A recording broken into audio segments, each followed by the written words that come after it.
11वां question, नीचे दी हुई दो अवधारणाओं पर विचार कीजिए। तो हमें जो पहली अवधारणा दी हुई है जिस पर हमें विचार करना है वो है, दो भिन्न बिंदुओं ए और बी दिए रहने पर एक तीसरा बिंदु सी ऐसा विद्यमान है जो ए और बी के बीच स्थित होता है। और दूसरी अवधारणा है, यहाँ कम से कम ऐसे तीन बिंदु विद्यमान हैं कि वे एक रेखा पर स्थित नहीं है। क्या इन अवधारणाओं में कोई अपरिभाषित शब्द है? क्या ये अवधारणाएं अवरोधी हैं? क्या ये यूक्लिड की अवधारणाओं से प्राप्त होती है? स्पष्ट कीजिए। तो जो हमारा पहली अवधारणा थी उसके लिए यहाँ पर एक कथन लिखा हुआ है जो होगा, यदि दो बिंदु ए और बी दिए हुए हों तो उनके बीच में स्थित एक बिंदु सी होता है। दो बिंदुओं के बीच में एक बिंदु सी स्थित है। तो ये हमारी पहली अवधारणा के हिसाब से था। हम दूसरी अवधारणा के हिसाब से देखेंगे। यहाँ पर जो कथन लिखा हुआ है, यदि बिंदु ए और बी दिए गए हों तो आप ऐसा बिंदु सी ले सकते हैं जो ए और बी से होकर जाने वाली रेखा पर स्थित नहीं होता। ये अभिग्रहित यूक्लिड की अभिग्रहितों का अनुसरण नहीं करते, फिर भी ये अभिग्रहित एक का अनुसरण करते हैं। ये हमारी अवधारणा दूसरे के लिए कथन हो जाएगा।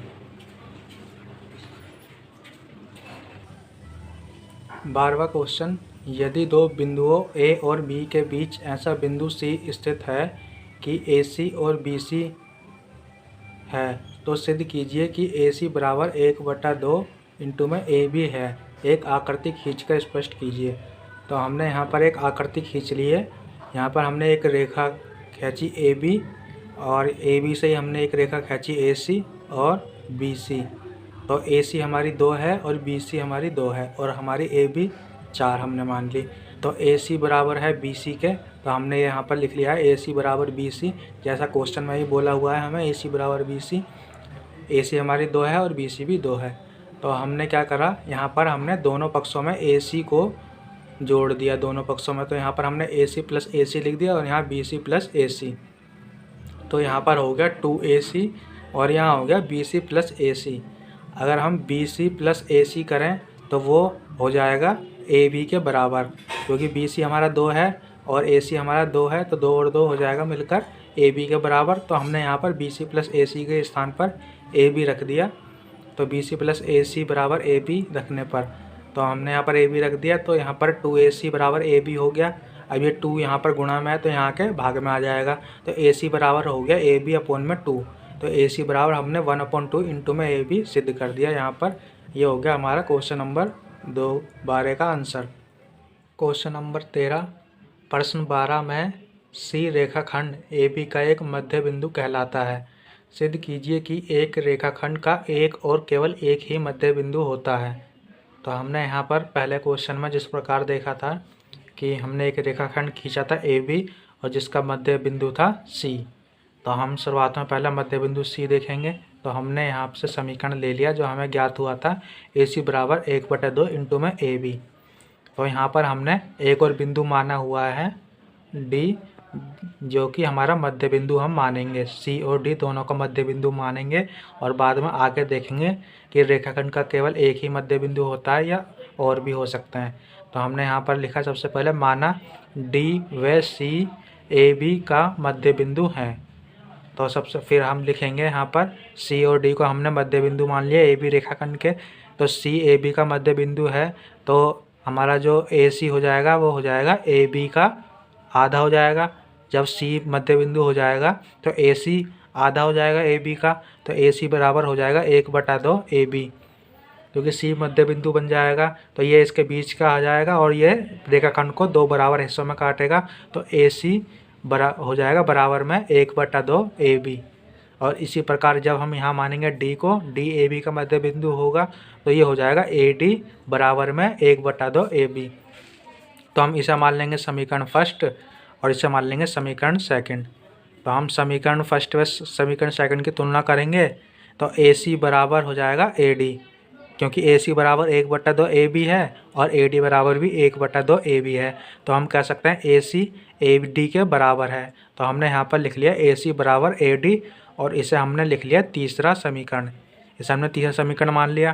तो हमने यहाँ पर लिख लिया ए सी बराबर में, यहाँ पर अगर हम देखें तो ये ए डी अगर हम AD ज्ञात करें तो AD होगा, यहाँ पर हमने लिखा हुआ भी है AD होगा। अगर हम इतना देखें तो AD होगा हमारा AC और प्लस में CD, इन दोनों को जोड़कर ही तो हमारा AD बनेगा। ये हमने यहाँ पर लिखा हुआ है। पहले हम लेंगे AD, अगर हमें ज्ञात करना है तो पहले हम AC ज्ञात करेंगे, AC की दूरी और CD की दूरी को जोड़ेंगे जब भी तो हमें AD प्राप्त होगा। तो हमने यहाँ पर AD को लिख लिया AC प्लस CD, जिससे हमें AD ज्ञात हो जाएगा। जब हम AC को जोड़ेंगे CD में तो हमें AD ज्ञात हो जाएगा। तो हमने यहाँ AC बराबर लिख लिया AD की जगह, AD की जगह हमने लिख लिया AC बराबर AD है तो हमने यहाँ AC लिख लिया, और AD की जगह हमने लिख लिया AC प्लस CD। यहाँ पर AD बराबर दिया हुआ है तो यहाँ पर हमने लिख लिया AC, और AC की जगह जब AC बराबर AD है तो हमने AC को यहाँ पर लिख लिया AD। हमने यहाँ पर AC को ही AD लिख लिया और यहाँ पर लिख लिया प्लस में CD, और इसे चौथा समीकरण मान लिया। फिर हमने यहाँ पर समीकरण 3 व 4 की तुलना करने पर लिखा। और तो हम अब समीकरण 3 और समीकरण 4 की तुलना करेंगे तो यहाँ पर देखेंगे हम AD बराबर आएगा AD प्लस CD के, AC बराबर है AC के, तो यहाँ AC से AC कट जाएगा तो ये बचेगा AD बराबर में AD प्लस CD। तो यहाँ पर हमने लिख लिया AD बराबर में AD आ गया AD, और AD प्लस CD आ गया यहाँ पर। तो AD और AD सेम चीज़ रहेगी, बराबर में तो ये कट जाएगी, तो यहाँ पर CD बराबर बचेगा 0, जिसका मतलब है कि C और D के बीच की दूरी जो है 0 है। C और D के बीच में कोई दूरी नहीं है, C व D एक ही बिंदु पर उपस्थित है जो कि AB का मध्य बिंदु है। तो यहाँ पर हमने लिखा है अतः D व C के बीच की दूरी 0 है, व AB का केवल एक ही मध्य बिंदु है और वही उसका मध्य बिंदु है, और उसी को हमने यहाँ पर C व D माना हुआ है। AB का केवल एक ही मध्य बिंदु होगा, जिसका ही हमने C व D माना हुआ था। इस केवल एक ही मध्य बिंदु होता है रेखाखंड का। तो ये हम सिद्ध कर चुके हैं। ये हमने इस प्रकार से अपना क्वेश्चन सॉल्व करा है। इस क्वेश्चन में हमने ये देखा कि रेखाखंड का सिर्फ केवल एक ही मध्य बिंदु होता है। क्वेश्चन नंबर 14 5.9 में यदि AC बराबर BD है तो सिद्ध कीजिए कि AB बराबर CD है। तो हमें यहाँ पर चित्र दिया हुआ है जिसमें हमें दिया हुआ है AC बराबर BD। तो हम देखेंगे कि हम AC को किस प्रकार लिख सकते हैं। अगर हम AC को लिखें तो हम लिख सकते हैं, अगर हमें AB निकालना हो तो हम क्या करेंगे, AC में से BC घटा देंगे तो हमें AB ज्ञात हो जाएगा। अगर हमें इतनी चीज़ ज्ञात करनी है, इतनी लंबाई, तो हम पूरी लंबाई में से, इस पूरे में से अगर इतना घटा दें तो हमें इतना प्राप्त हो जाएगा। तो हम वही लिखेंगे, यहाँ पर हम लिख देंगे AC माइनस क्या कर देंगे हम BC, और बराबर में यहाँ पर हमें BD दिया हुआ है तो हमें क्या ज्ञात करना है, यहाँ पर CD ज्ञात करना है, इतना हमें ज्ञात करना है। तो हम क्या करेंगे, इस पूरे टोटल में से घटा देंगे BC। तो हम लिख देंगे यहाँ पर BD माइनस कर देंगे हम यहाँ पर BC। तो हम यहाँ पर ये माइनस कर देंगे। जब हम AC माइनस करेंगे BC तो हमारे पास यहाँ बचेगा AB, और जब हम BD में से घटा देंगे हम जब BC तो यहाँ पर बचेगा CD। तो यही हमें सिद्ध करना था, AB बराबर CD है। तो ये हमें सिद्ध करना था, ये हम सिद्ध कर चुके हैं कुछ इस प्रकार। क्वेश्चन नंबर 15 यूक्लिड की अभिग्रहितों की सूची में दिया हुआ अभिग्रहित 5 एक सर्वव्यापी सत्य क्यों माना जाता है। ध्यान दीजिए कि यह प्रश्न 5वीं अभिधारणा से संबंधित नहीं है। तो हम देखेंगे कि जो यूक्लिड की 5वीं अभिग्रहित है वो होती है हमारी पूर्ण अपने भाग से बड़ा होता है। ये हमारी होती है 5वीं अभिग्रहित यूक्लिड की। तो हम इसे समझेंगे। हम एक रेखाखंड खींचेंगे AB, और यहाँ पर हम एक मध्य बिंदु मानेंगे C। तो ये रेखाखंड है, ये पूरा AB है जो है वह है 10 सेंटीमीटर का। तो ये हमारा मध्य बिंदु C है, तो हमारा AC हो जाएगा 5 सेंटीमीटर, और हमारा इसी प्रकार BC भी हो जाएगा 5 सेंटीमीटर। तो हम ये कह सकते हैं कि हमारा जो AC है वो BC से छोटा होगा। या हम ये कह सकते हैं जो हमारा पूर्ण है, पूर्ण क्या है हमारा ए बी जो है पूर्ण अपने भाग से बड़ा होता है, तो ए बी बड़ा होगा ए सी से व बी सी से।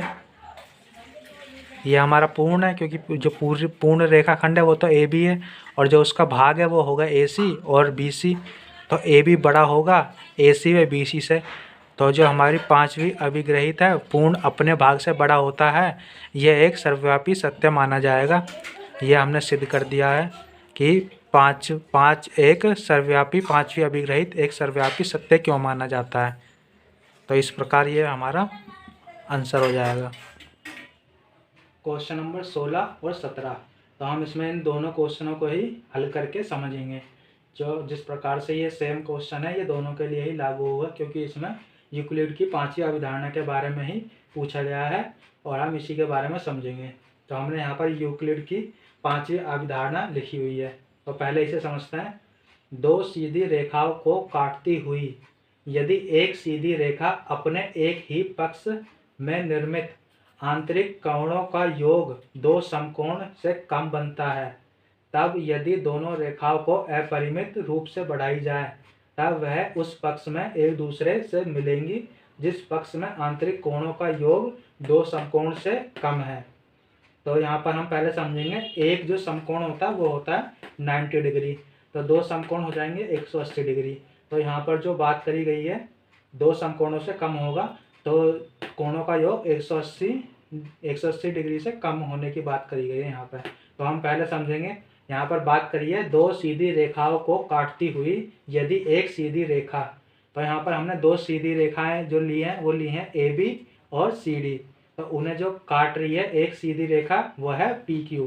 तो दो सीधी रेखाओं को काटती हुई एक सीधी रेखा पी क्यू काटती है, तो एक पक्ष में निर्मित आंतरिक कोणों का योग, तो इसके एक दो पक्ष होते हैं, एक पक्ष ये रहा एक पक्ष ये रहा, तो एक पक्ष में निर्मित दो कोणों का योग, जिसमें बात करी गई है कोण 1 और कोण 2 की, जिसे हमने नाम दे दिया कोण 1 कोण 2। इन दोनों का योग जो होगा वो 180 से कम होगा। यहाँ पर लिखा हुआ है आंतरिक कोणों का योग दो समकोण से कम बनता है। हमने यहाँ जाना था दो समकोण का योग 180 होता है, तो 180 से कम होगा दोनों कोणों का योग। तब यदि हम दोनों रेखाओं को अपरिमित रूप से बढ़ाई जाए तब वह उस पक्ष में एक दूसरे से मिलेंगी जिस पक्ष में आंतरिक कोणों का योग दो समकोण से कम है। तो अब जो बात करी गई इसमें कही है कि जब हम इस रेखाओं को अपरिमित रूप से बढ़ाते हैं, तो जब हम इन्हें बढ़ाएंगे दोनों रेखाओं को, तो ये एक बिंदु पर एक दूसरे को काटेंगी। तो इसका मतलब है जब दोनों कोणों का योग 180 डिग्री से कम होता है, तो जब हम इन रेखाओं को बढ़ाते हैं तो वो एक बिंदु पर जाकर एक दूसरे को रेखाएं काटती हैं। तो ये होता है यूक्लिड की पांचवी अवधारणा के अनुसार ये बताया गया है। और इसी में ही एक दूसरी सिचुएशन आती है कि जब दो समांतर रेखाएं होती हैं ए बी और सी डी, और उसे एक दूसरी रेखा पी क्यू तिर्यक रेखा दोनों रेखाओं को जब प्रतिच्छेद करती है काटती है, तो आंतरिक कोण जो बनते हैं उसके हमने यहाँ पर कोण लिया हुआ 1 और 2, तो उनका जो योग रहता है वो 180 के बराबर आता है। यदि दोनों कोणों का योग 180 के बराबर आता है तो इसका मतलब ये है कि जब इन रेखाओं को अगर हम कितना ही बढ़ा लें आगे, ये कभी एक दूसरे को कभी प्रतिच्छेद नहीं करेंगी। ये दोनों रेखाएं ए बी और सी डी कभी एक दूसरे को प्रतिच्छेद नहीं करेंगी यदि इन दोनों के आंतरिक कोणों का योग 180 के बराबर है तो। और इसका एक बेस्ट एग्जाम्पल है रेल की पटरियाँ। वो कितनी ही लंबी होती हैं, कितनी दूर तक वो कभी एक दूसरे को काटती नहीं है, वो उनकी समान दूरी रहती है बराबर, हर जगह उनकी दूरी जो रहती है वो बराबर रहती है। तो हमने इस प्रकार से दोनों ही तरह से यूक्लिड की पांचवी अवधारणा को समझ चुके हैं हम। तो इस प्रकार हमने 16वें और 17वें क्वेश्चन को जान चुके हैं और हल कर चुके हैं।